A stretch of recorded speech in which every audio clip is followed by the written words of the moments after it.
And a welcome in to the show. It's Danny Boy. And Bill Corpus, Crispy Murphy. What's going on, folks? Happy Monday. Indeed, a happy Monday. And welcome in. This is episode 433, Sports Insanity Podcast, right here on the Sports Insanity Network's YouTube channel. We appreciate you, we love you, and we thank you for always joining us. Sponsored by the Dugout of Millwood. Ah, when you have the acid reflux, Bill, like Yeah. that's a real thing. It sucks, man. Like it is Yeah, it's painful. not It's fun. acidic. Yeah, and it burns too. Like Oh, feel the burn. burning. Yeah, man. It's just awful. So, my apologies there for the slight pause, but I had to gather myself together. Um, we're live on a Monday afternoon, Yes, so instead of Monday morning. Why is that, Reg? well, I had a doctor's appointment I kind of forgot about, to be honest with you. At least you're honest there, bro. Yeah. And also I wanted to sleep in a little bit because I've been tired lately, working a lot. So um Hey, keeps you out of trouble. yeah. But in any case, it's Monday afternoon, a lot of news coming in now. So that I guess that's an advantage of doing things later. Yeah, watch. We'll probably be getting more and more things as the show goes on. Exactly. Um but yesterday, we had a few inductees into baseball's Hall of Fame in Cooperstown. We like to congratulate CC Sabathia. We love him for sure. We appreciate him. We'll talk about him. We'll talk about Ichiro as well. A lot of MLB stuff. Some good, some ugly. Oh, we'll get to that when we get to that. Yeah. And then Justin Fields God, update. we can't wait. Exactly. And then Justin Fields update from Florham Park. Um, all right, Hall of Fame. All right. So yesterday we had the MLB Hall of Fame, and you know what, Reggie? Mhm. This was not actually a bad induction year. It was not. I like the obviously, we were 100% with CC. We were 100% with Ichiro. I'm still he was gonna get in, and I'm cool with him being in the Hall of Fame. Still kind of on the fence with Billy Wagner, but I was okay with it only because it was the tail end of his time on the ballot, and he was a great relief pitcher. He was a great closer, um, shutdown guy. So he totally deserves it. I'm cool with it. Um, but it's all about my guy CC. Like he was eh, that swagger that he brought into his career, the grind that he would show. Like this man, especially when he was with Milwaukee, was like, you tell me to do anything you need me to do, and I'll do it. He was that type of player. He was a massive workhorse for every time he played, whether it was in Cleveland, whether it was in Milwaukee, whether it was New York. He was always available and he was ready to go, Bill. And you can't make anyone like him anymore. Not on the pitching side. The guy was awesome. Hold on, let me pull up his stats, and we all remember him from that awesome team, Hmm. The 2009. Illinois. He's a six-time All-Star. He won the World Series in 2009. He was the AL Cy Young Award winner in 2007, won ALCS MVP in 2009, and was was MLB's wins leader twice in both 2009 and 2010. And three teams he played for: Indians, Brewers, and of course the Yankees. So yeah, we congratulate CC Sabathia on his win. Yeah. And, you know, him going up on the speech. We'll give you a snippet of his speech in a second. Um, but him going up there and talking about what it meant to be um, a black person in baseball. You know, he's one of the very few black pitchers to be in the Hall of Fame. He's hoping that he's not the last one.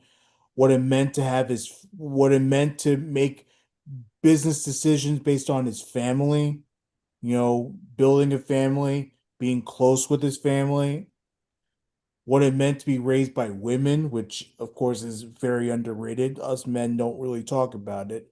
But you know, how much women had an impact on his life, how much baseball had an impact on his life.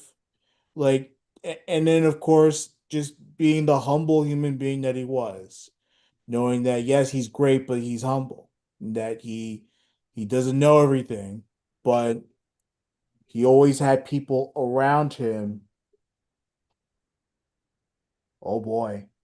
We got some breaking news, finishing my point, CC was that guy. What he turned himself into a great baseball player because people believed him and he believed in himself, and he was always a workhorse. Go ahead, Bill. Because, you know, and here's what's this, when you said humble, CC had his own struggles too, though. CC had his own struggles, plus with alcoholism. And I remember the story, I think it was like before the postseason, he went to, was it to, I want to say it was to like either Aaron Boone or Joe, I don't remember which manager it was. But he goes into the manager's office and says, "Hey, I need to talk to you. I have an issue. I think I got to go into treatment." So probably Girardi years. Okay, so that was probably 2015. It was probably Girardi. He goes, "Yeah, I think it Yeah, was Girardi." He goes, "I'm having issues with alcoholism. I need help." yeah, And Girardi was like, "Hey, listen, we're in a playoff race right now. Why don't you take care of it when the season's, take care of it when the season's over?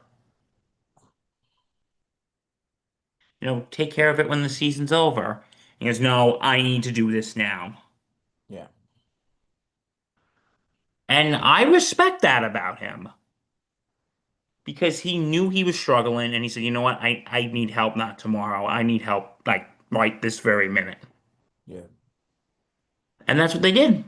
Yeah, and that shocked a lot of people when it first came out that he needed help with his alcoholism. I mean, that was when he went for treatment. Obviously, the Yankees were in the playoff race. They ended up losing in the wild card, but like it was shocking because you know he doesn't really detail a lot of his private life. He kept his private life like separate from baseball, right? So the fact that he brought it in to the world like that, very courageous. And it helped him, obviously. Look, he was obviously, look, from 2016 on, he wasn't the same pitcher. He was more about control and being accurate and precise with his pitches than about the velocity and stuff. So, but very courageous of him for that. So yeah, that's actually another good point there. And like you said, he's a humble guy. Doesn't know everything, and whatever his life experiences helped him shape the type of player he was. No, I totally agree with you. Yeah, Totally agree. yeah. So you have a clip of his speech? Yes, I do. Made some jokes along the way too. And he was just absolutely tremendous.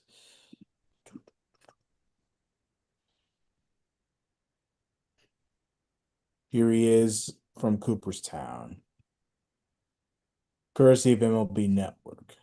Thank you to the baseball writers. Thank you to the fans out there.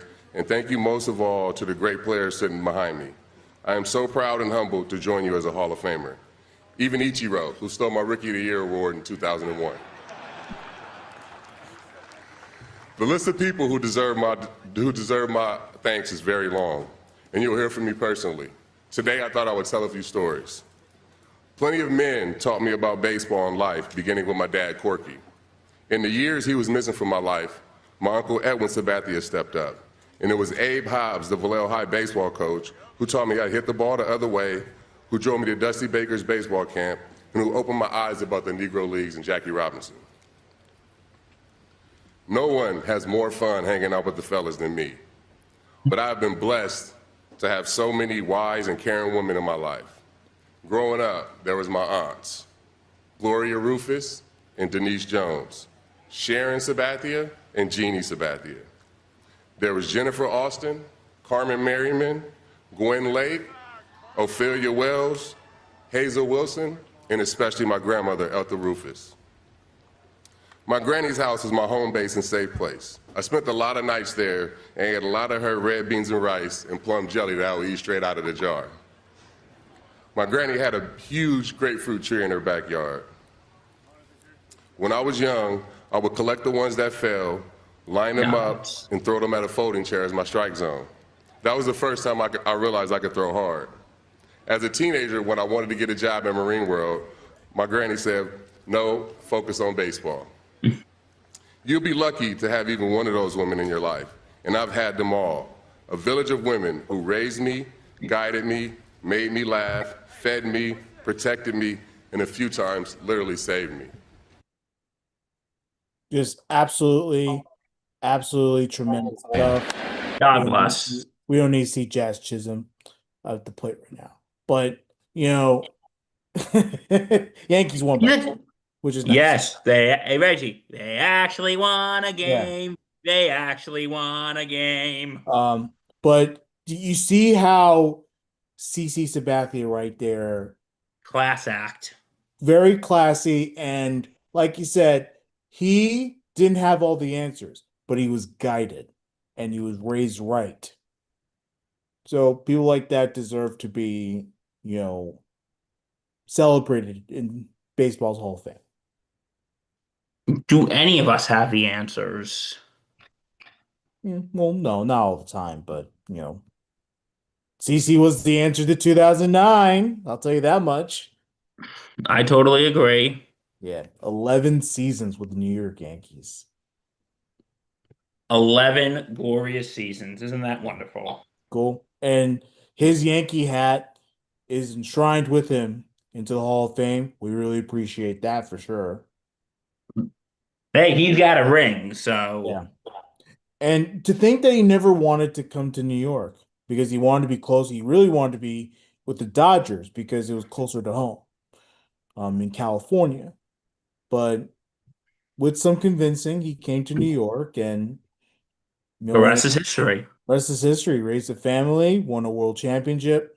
We appreciate that. So, CC, we salute to you, and we're glad that you had your day. We're also very happy for Ichiro Suzuki as well. Yes. Longtime Mariner. Had a cup of coffee in New York as well. It was nice to see him. It was an honor to see him in pinstripes. But yeah, man. Suzuki, Ichiro, 10-time All-Star. 2001 American League MVP, 2001 American League Rookie of the Year. Tip of the hat to CC when he busted Ichiro's chops when he stole my Rookie of the Year that year. 10-time Gold Glove winner, 3-time Silver Slug Award, 2-time AL batting champion, 2001 AL stolen base leader, and record 2,062 hits single season. And yeah, just absolutely wonderful pick. And I have to say, though, Reggie, I have to say it. It is a shame he never won a World Series. Yeah, it's a shame. Well, for the longest time, he was with the Mariners organization.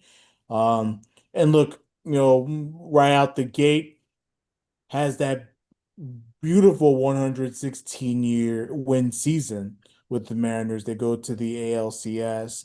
They don't win the American League Championship, and they never go back. I mean, it has hurt. Now, of course, Ichiro since has gone back to the went back to the playoffs, but his Mariners teams, the teams that he loved the most, was not that they weren't relevant, but they were out of the picture for a very long time. While he continued to rake 200 hits a season and he got on base and he was one of the best players to play baseball and everything, the Mariners were always, always out of the picture. That is true. Yeah. But he was So, always in the picture. He was beloved by baseball. because you know what? He's sort of like, I would put Ichiro like sort of up there like with Barry Bonds and Ted Williams. Like they're on those teams that never, that they should have won a World Series. Bonds came close in 2002. Bonds came close in 2002, and he had a hell of a series. Yeah. But like, like how Williams, how Ichiro's just on a bad team, and then when you compare that to someone like Ted Williams, who was on pretty shitty teams, was on a pretty shitty, curse-ridden Red Sox team. Yeah.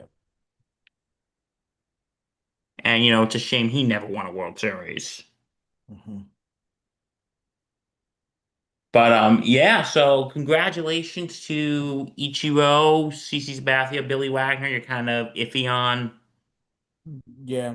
Now Ichiro had some jokes for CC and the Yankees. Different.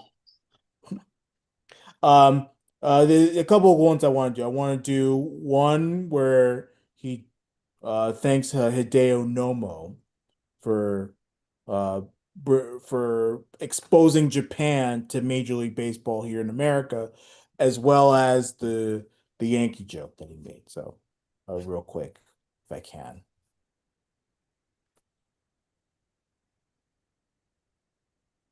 This is on Hideo Nomo's impact on baseball. I was searching for something that I could not find. In the middle of my internal struggle, something historic happened. Hideo Nomo became the first major leaguer from Japan in my lifetime.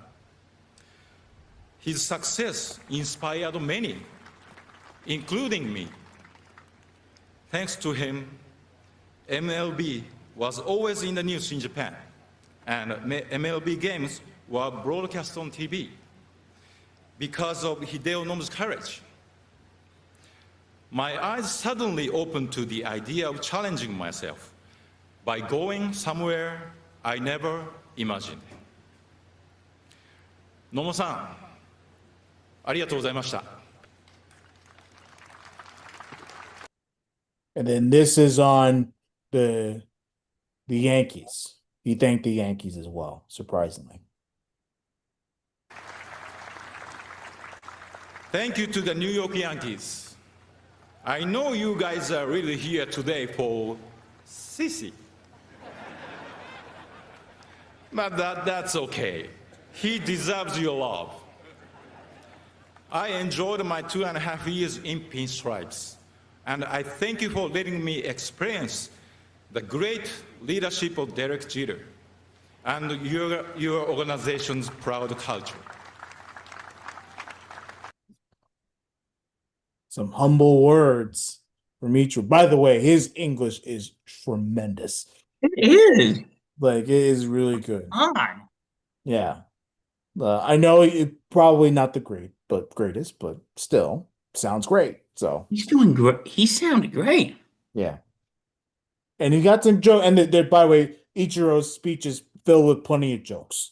He joked about the Miami Marlins, saying, "I had no idea your team existed," like all that type of stuff. All that and all the nice Yeah. tributes But that he again, paid to the Mariners and stuff. But yeah, classy, just a real classy dude. yeah. And The one, when, the Tim talking about Hideo Nomo, that's emotional. That's very special because he was that Japanese pioneer that allowed more players from that side of the world to come to America and experience the life of being a Major League Baseball player. So in a way, yeah, that's kind of cool. We do appreciate that. yeah, I agree with you. Yeah. Totally agree with you. He opened the door Yeah. for Japanese players. So anyway, yeah, Ichiro, CC, Yep. Ichiro, CC, Wagner, Parker got in. Dave Parker. Dave Parker, Cobra himself. I think CC mentioned him too in his speech. Um, yeah, all the inductees, we congratulate you. Two posthumously inducted, and of course three in our lifetime. Um, Yes. Now, who's going to get in next year? We'll have to wait and see. So this, it's a good lineup. We preview next year. But we're still waiting on the day a steroid guy gets in. Technically speaking, one's already in. His name is David Ortiz. yeah, we talk about this all the time, You people. know? David Ortiz was in the freaking Mitchell report. Yeah. But He was mentioned in the freaking Mitchell report. yeah. And yet he's in the Hall of Fame. So why aren't we giving the same break to Barry Bonds? Why aren't we giving the same break to Mark McGwire, to Roger Clemens, to Yeah. why aren't we giving these people the same damn break? Yeah. Um, but yeah, one of these days, one of these days, we're gonna get the steroid guys in. We'll get them Because all. you know why? Because all these people, I say this all the time, because these old time baseball writers, they're trying to protect the integrity of the game because they want Rob Manfred to come say something nice at their funeral when they Yeah. die. And they're not doing a great job at it. Let's be real. They want Rob Manfred to give up and give their eulogy saying how they protected the integrity of baseball. Yeah. I think any integrity is gone at this point. You said that, not me. No, Uh, I think you agree with me though, Reggie. yeah, but it's the truth. In any case, All right. um, We got some Baseball breaking Hall of news. Fame. What's Yeah. up? No, I'm sorry. I thought you were going on to something else. Go ahead. No. Baseball Hall of Fame. Good day for all the inductees, and then of course, some baseball news coming down. Um, right before we started, um, the show today.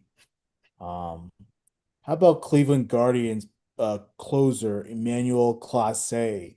Um, he was put on non-disciplinary leave, paid leave, to be exact. He was on paid leave in connection with a MLB sports betting investigation. This is from ESPN's Jeff Passan. Guardians did confirm the news in a team statement, saying that we have been informed that no additional players or club personnel are expected to be impacted, but that Emmanuel Clase has been placed on non-disciplinary leave per an agreement with the Players Association. The Guardians are not permitted to comment further at this time and will respect the league's confidential investigative process as we continue to fully cooperate. Uh, this is not the only Guardians pitcher to be placed on leave. Starter Luis Ortiz was also placed on leave. Uh, this was back in early July because there were suspicious bets that were reported based on his performance. Um, Yes. one of these people gonna learn, like, fuck you doing with betting on yourself, man. Stop betting on baseball. Like, look, P. Rose didn't get away with it, right? He was banned from the league his And entire he life, think, and he until he died.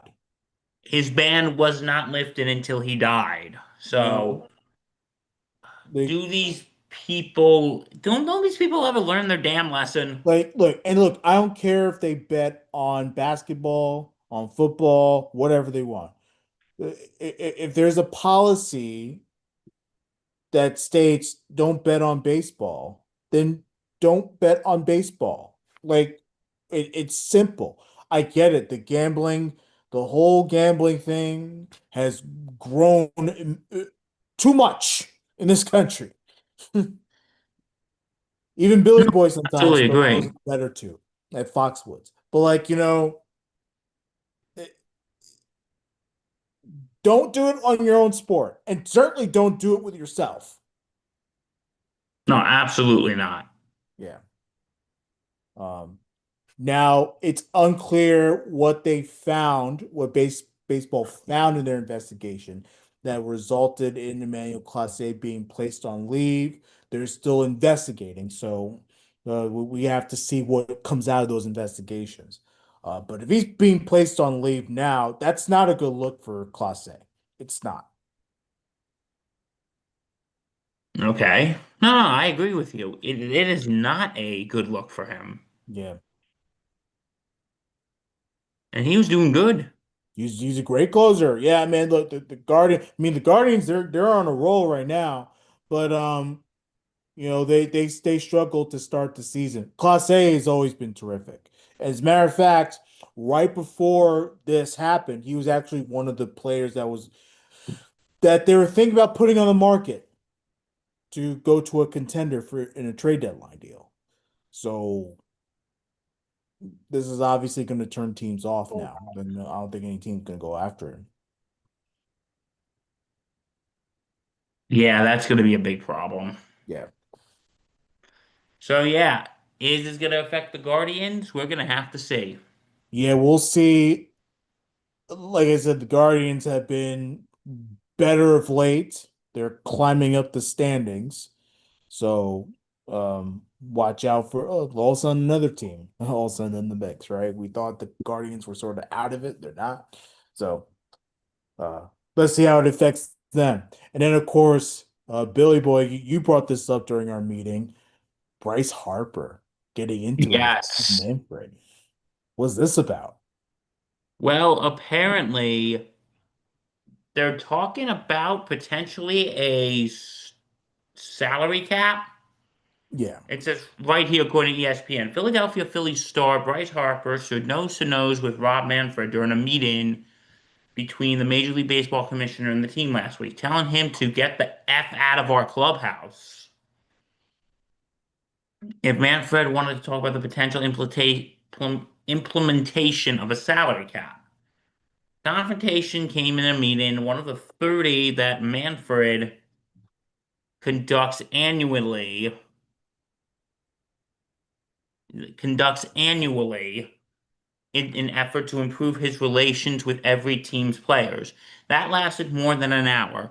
Though Manfred never explicitly said the word salary cap, sources said the discussion about the game's economics raised the ire of Harper, one of the MLB's most influential players and a two-time National League MVP. Okay, what do you think about the salary cap in baseball? Well, here's the thing. There are a couple teams out there, um, namely those in smaller markets, that aren't like the Yankees, that aren't like the Dodgers, that aren't like the Phillies or the Mets or all those big time market teams where they don't have the billions of dollars, um, that don't have the payroll to be giving off these big time contracts, and has said that a salary cap would help benefit the league as it allows them more competition so that they could actually get the players and actually afford more players. As well as having that obvious shared revenue between the team and the players and all that stuff. All the money going in will go to everybody. Um, But of course, the Players Association in baseball has always been against it because that means that they're guaranteed millions of dollars, like the Juan Soto contract that wouldn't exist with this type of con with this type of setup, the salary cap. It'll be slightly lower, but it wouldn't exist. It's tough for someone like Bryce Harper because Bryce Harper loves getting those millions of dollars. He wants players that work their ass off for these baseball teams, these billion-dollar baseball teams to be, make what they think they're worth. Um, at the same time, though, when you have a team like the Rockies who can't afford players, who always have to lose players and have to restart, when you have teams like the Rays who, out of necessity, have to do the money ball system because they can't afford players. It is tough. You gotta see both sides there. Absolutely.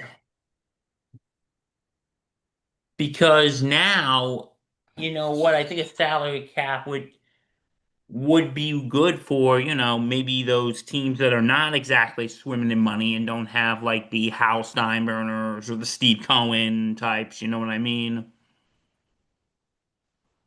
But, I think it could go either way. But you know what? I applaud Bryce Howard for telling Rob Manfred to shut the F up. Yeah. Yeah. Listen, I think a salary cap might not be a terrible idea, but I just applaud Bryce Howard telling Rob Manfred to F off. Yeah, Harper's great. He's great at the advocacy for the players. He's always been.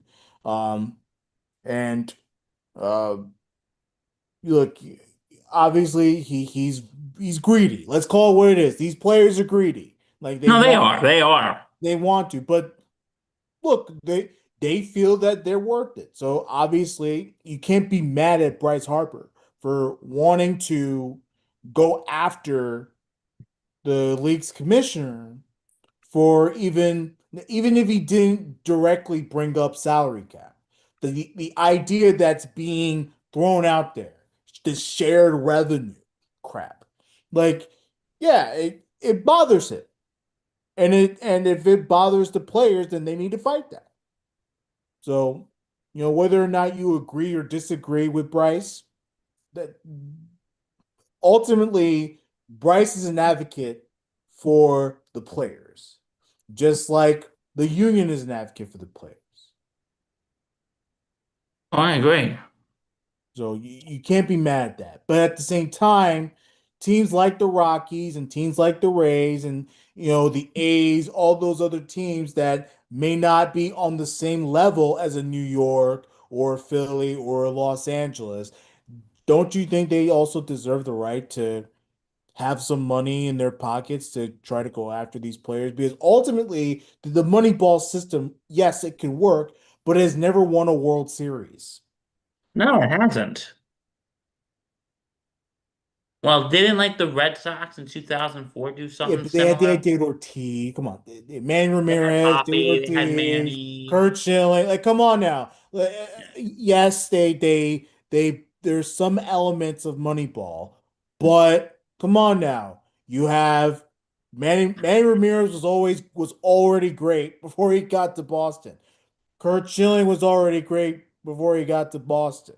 Like, yes, for sure, there's some aspects of it that can work, but ultimately, you know, you win because you have the hitting and you have the players.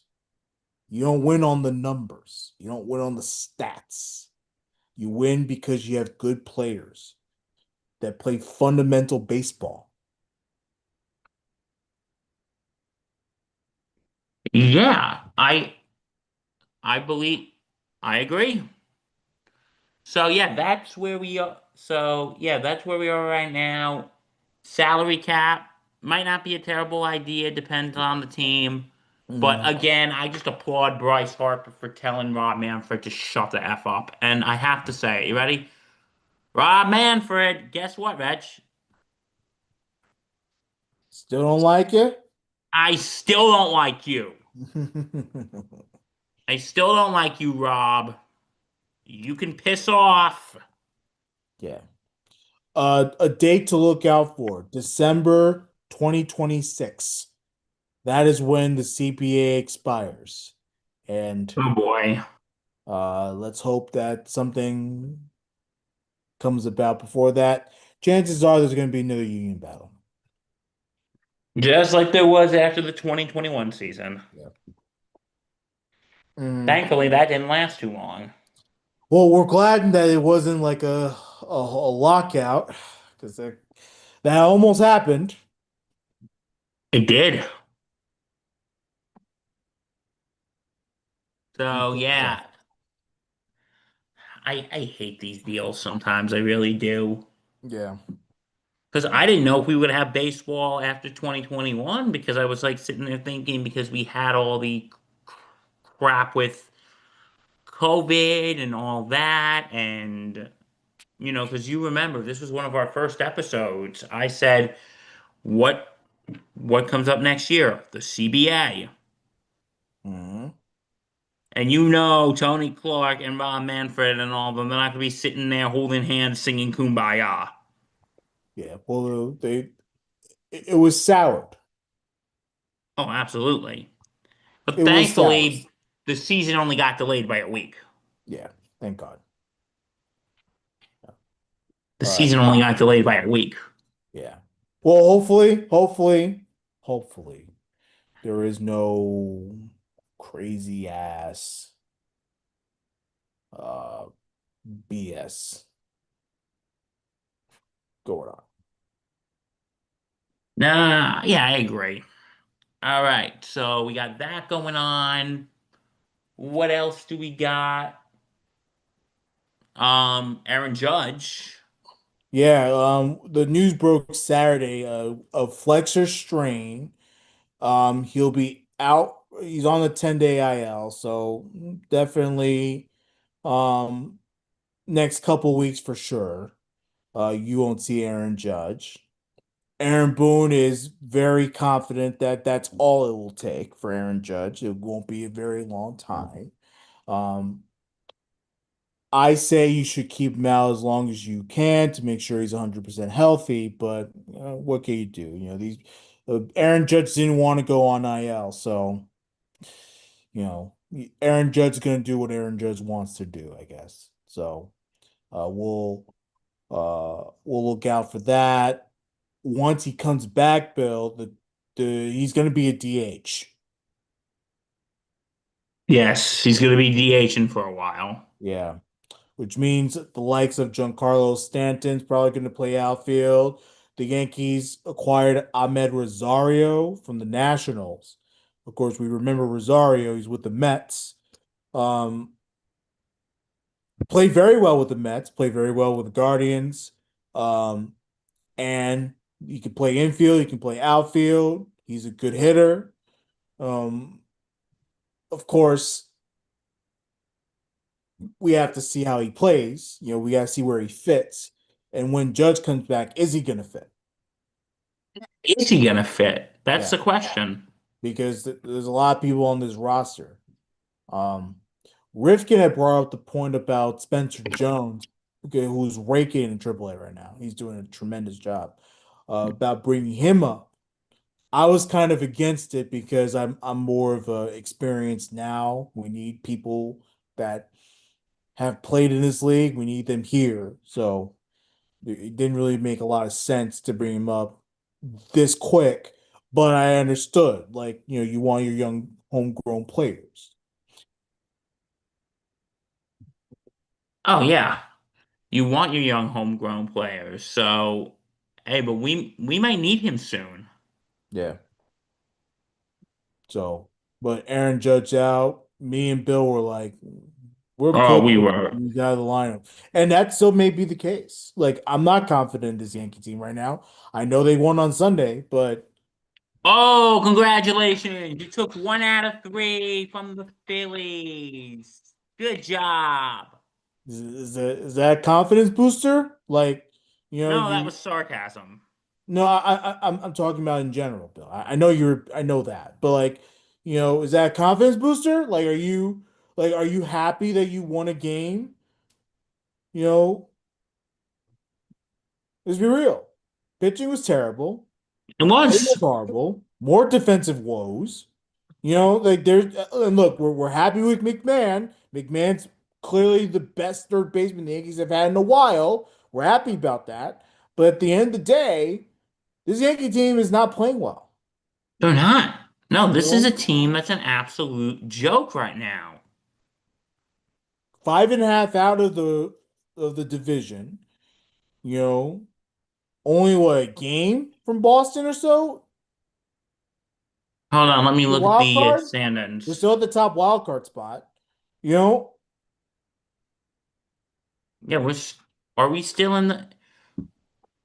Well, okay. When it comes to division, we're 5.5 five and games a half out. out because the Blue Jays lost. Thank goodness. We're five Um, and a half out from Toronto. When it comes to the wild card, we're still a game and a half up on the Red Sox. yeah, but that's not enough. No, we're half a game up. I'm sorry. That's not enough. No, it isn't. Dude, it is not. We are, listen, the Yankees, we've been saying this for a while. Yankees are in trouble. Now you all want to say, "Oh, you're being pessimistic." No, if you watched on Saturday, dude, the time to hit the panic button was Saturday. Before that, No, the time to hit the panic button was before the Philly series. this is them not coming out of the All-Star game looking great. Who knows how long Judge is going to be out for? They're saying IL 10, but when they say 10, they usually mean 15 to 20 days. You know, Just a little thing out there. When they say IL 10, they don't mean, yeah, he's going to be out for exactly 10 days. That's their conservative estimate. They're going to be out for at least, he's going to be out for at least 2 weeks. like there's just no way. We're happy that there's no ligament damage. But if he continues to play on that bad arm, he could very well tear that ligament. That's the problem. And that means Tommy John surgery. Luckily, he's a hitter, so Tommy John surgery is not scary. But dude, this is what I mean. And it's all Aaron Boone's fault too, because he played him. He decided to continue to play him when he was obviously hurt. I absolutely agree. I absolutely agree. He knew he was hurt. Does Aaron Boone even think, Reggie? I have concerns. I don't think so. Hey, guys, tick, tick, tick, tick, tick, tick. Um, let's see what happens. Yankees play tonight, 7:05 against the Tampa Bay Rays. They're at Yankee Stadium, so that's nice. But um, That's a good thing. of the many things that could be good things. Yeah, Tick, tick, tick, tick. awful. The time is, Awful. the clock is ticking, Hal. Yeah. No, dude, it's been fucking ticking. But he doesn't care. Well, people are still watching the Yes Network. They're still coming to the games and buying $15 chicken fingers. So there are no problems whatsoever. Ignore the brick that was just thrown through my window.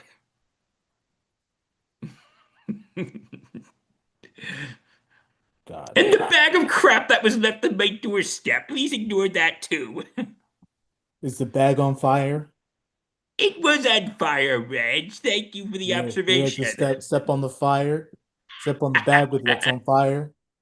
We are Burn your legs. mature 30-something-year-olds, but sometimes we act like a bunch of 12-year-olds. And all the kids running down But the street being like, ha ha, suck and it. please ignore the spray paint on my car that says loser. Everything is going just fine. The fans love me. God. And please ignore the 27 phone calls I got of people saying what a terrible owner I am. 27, see what I did there? There you Um, go.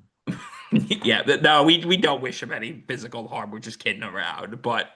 Yeah, But no, Hal Steinbrenner's an idiot. yeah, The guy's a freaking idiot. yeah. And, But and again, we just don't know what it will take for him to see the light. I got about 57. I got about 57 hate mails saying that I should fire Aaron Boone and Brian Cashman, but I'm not listening to any of them. Yeah. I have to go to consult the ghost of my dad and see what he thinks. You know what the ghost of his dad would think, Reggie? What the hell you doing? Fire them now. Yeah.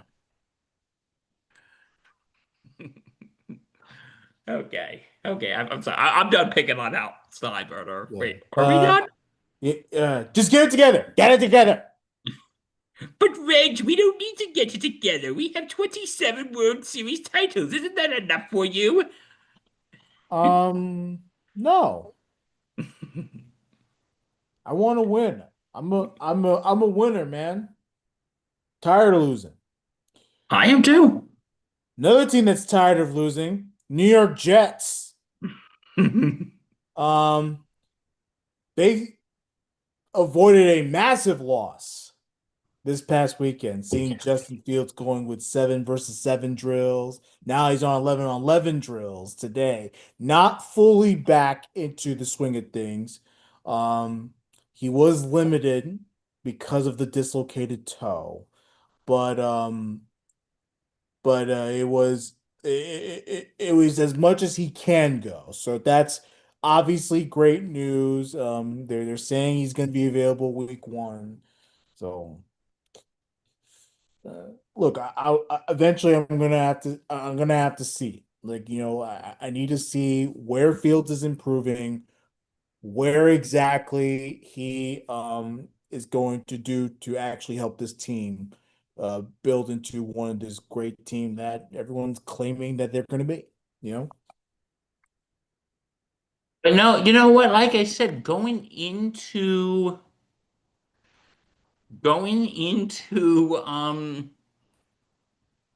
going into this year, I think the Jets, believe it or not, are not in the worst place. Yeah. They are not in the worst place right now. You're done with the Rodgers drama. You're done with Saleh. You're done with Joe Douglas. You got a new GM. You got a new head coach. I think the Jets are actually not going to be in a bad position. Yeah. Yeah. I think they'll definitely be better than last year. I don't think they're going to be as awful as they were last year. Last year was um lower than rock bottom. It was bad. It was bad. Yeah, and look, the Jets have always been the league's most beleaguered franchise ever. Like they get shat on, they get laughed at, they get bullied. Like every single aspect of the Jets has been just ridiculed. And now it's Oh, time to change that narrative. And Aaron Glenn has acted like he's done a good job. no, no. I want to see what happens. Yeah. So, speaking of your former quarterback, Aaron Rodgers, did you hear about the little thing him and Terry Bradshaw got into? Terry Bradshaw, who's never liked him, by the way. But yeah, go ahead. Okay, so here's what happened with the Bradshaw apparently wasn't happy about how this offseason the Steelers handle the whole quarterback situation Yeah. with regard to bringing in Aaron Rodgers as the starter. And he called the Steelers a joke and thought that Kenny Pickett should have started. And now Aaron Rodgers is I've known Terry for a long time, being a part of Fox. Terry's a legend. He's an absolute legend. He's won 4 Super Bowls. He's had a legendary career in the media, but Terry, like a lot of people, doesn't know me. And so he's got an idea of what he thinks about me based on what I've done, the documentary, what I've said, Darkness Retreat, and whatever the hell you want to talk about.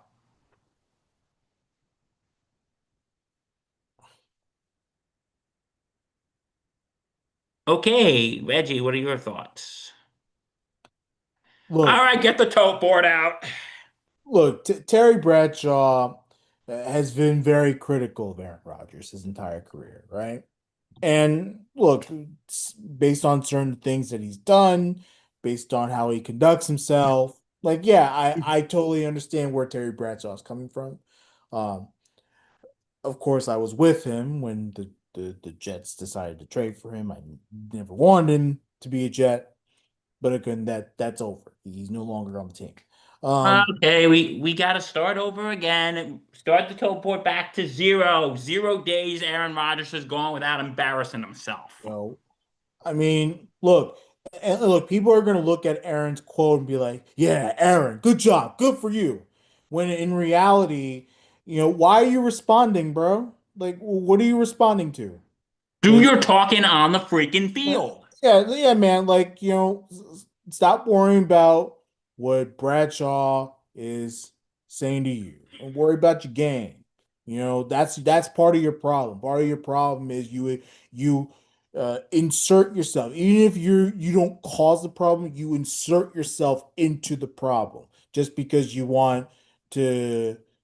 You always want to have someone talk about you. It's always about you, man.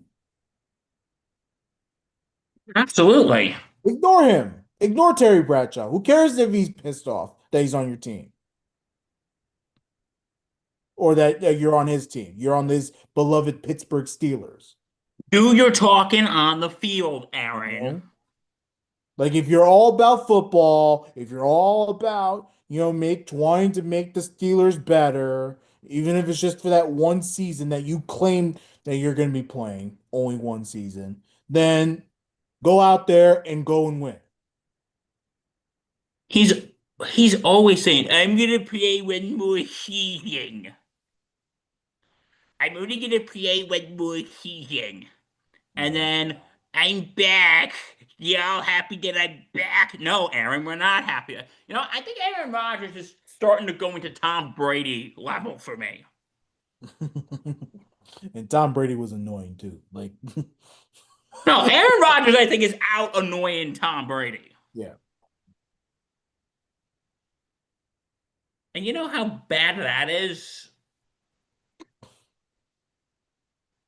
But at least Tom Brady has the rings to back it up. Yeah. Aaron sitting on his lonely, lonely ring. Listen, as much as I can't stand Tom Brady, at least Tom Brady has the rings to back it up. Yeah. God, you know it's a bad day when I'm And, giving and Tom Tom Brady. Brady, as much as I hated him, and I hated him for many reasons, he kept his off the field shit. Well, except for his whole thing with Giselle. But like, he kept his off the field shit off the field.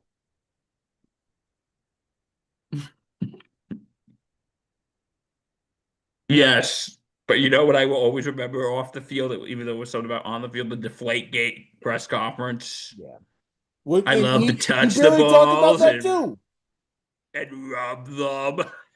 Oh, take it out of context. That could be. God, Take God, that out of context. You might want to have to go to confession after listening to that. golly. But no, no, listen. You know it's a bad day when I'm giving Tom Brady credit for something. Uh, But but yeah, Aaron Rodgers, shut up. You want to prove Terry Bradshaw wrong? Do it on the field. Do it on the freaking field. All right, Reg, you said a while back we got some breaking news. yeah, how about this? Deion Sanders. Yes, I Just heard. read about it, all right? Deion Sanders had been dealing with an aggressive cancerous tumor on his bladder. When this will obviously explain why he's been absent from all the Colorado football activities and stuff. Um, he said in a news conference on Monday, he said that his bladder was removed. The cancer's now gone, and he explained his health situation to his players in a meeting on Sunday. It's beaten, says this the Colorado director of oncology, urological oncology. I say that 10, 20 times over. Um, Sanders left campus in late April and traveled to his ranch in Texas, where he spent nearly all summer. Um, Deion Sanders Jr. said in the video earlier his father didn't leave the house for 2 months. On Friday, Sanders returned to Boulder for the first time since leaving. Um, he lost 14 pounds. That's what he claimed in a podcast, Deion Sanders. And then Colorado had no issue with him being gone during the that period, um, and all that stuff. I found this on The Athletic. It's everywhere now. It's on ESPN. It's on Twitter, wherever you want to find the story. But how about that? Deion Sanders had cancer. Like that's wild. Dude, it's terrifying. Yeah. And Go you ahead. know, I just want to say, first of all, we're glad you're okay. Yes. We are so glad you're doing okay. But can we all but please, when they say cancer's beaten, I'm gonna be honest with y'all, take it with a grain of salt. Yeah. Take it with a grain of salt because I know I know I know people who I know people who I know a family member who I had who it was a different type of cancer, but who the doctors had told her that she was doing good, she was cancer free, she was doing good, she was cancer free, and but then unfortunately, because when they said cancer free just after a few months, that raised a serious red flag for me. Yeah. And I wanted to tell this family member's husband, I didn't say anything, but this is one of those things I wish I did. I wanted to say, hey, maybe you should have her go get a second opinion. Because usually you have to be in remission 5 years to be considered cancer free. Yeah. And unfortunately, about a few months later, the cancer in my family member came back and she sadly passed away. Yeah. So, um, but no, listen, Dion, we're glad you're doing okay, but please just be careful. If things seem suspicious, go back to your doctor. Yeah, and but Bill nailed it. Like, listen to your body. You know, like don't and look, And just because one doctor says this thing doesn't necessarily mean that that doctor's and going to if be the right. doctor is saying if something's suspicious going on and the doctor's like brushing it off, Yeah, go to another doctor, and another one, and another one, and another one. sometimes go for a second opinion. And if the second opinion doesn't go for a third opinion. But It's your body. Take care of it. yeah, we can go for a second opinion. Yeah, Um, Go for a second opinion. That doesn't work. Go for a third opinion. But just please, Dion, if your body, if something suspicious is going on and your doctor is just go, it's nothing, go get a second opinion. right. So just, Dion, we're glad you're good. We wish you speedy recovery. But I'm just saying, when they say cancer free, take that with a grain of salt. You are not officially considered cancer free until you've been in remission for about 5 years. So please, just take care of yourself, Dion. But we're glad things are looking good. And we're glad that you got treatment. Apparently, it was an aggressive form of cancer, which Yeah, obviously is very scary. So, but no, I would keep a double eye on that. yeah, for sure. I would keep a double eye on that. Yeah. Okay, so anything else? I got nothing here. If you like what you see right now, you can always subscribe to the channel whenever you want, but do it right now. It's easy. Just Do go, it. take your Freaking mouse, do it. or if you're on the phone, take your thumb finger, subscribe. Just hit it. I Hit it. Button for notifications is right there too. Hit that. You'll know when we go live. Follow this podcast. Um, you can listen to it here, or you can listen to it on the go, wherever you get your podcasts. And of course, that goes for every Sports Insanity Network um, show that's out there. And then follow our socials, log on to our website, a lot of blogs. Please continue to support the network. We appreciate you. We love you. We thank you for always joining us.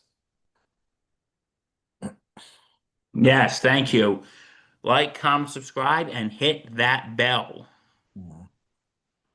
So from all, and also special thanks to the Dugout and Millwood for their sponsorship. Yep. And from both of us here at the Sports Insanity Network, for Danny Boy Reginald, I'm Bill Corpus Crispy Murphy. Stay safe and take care.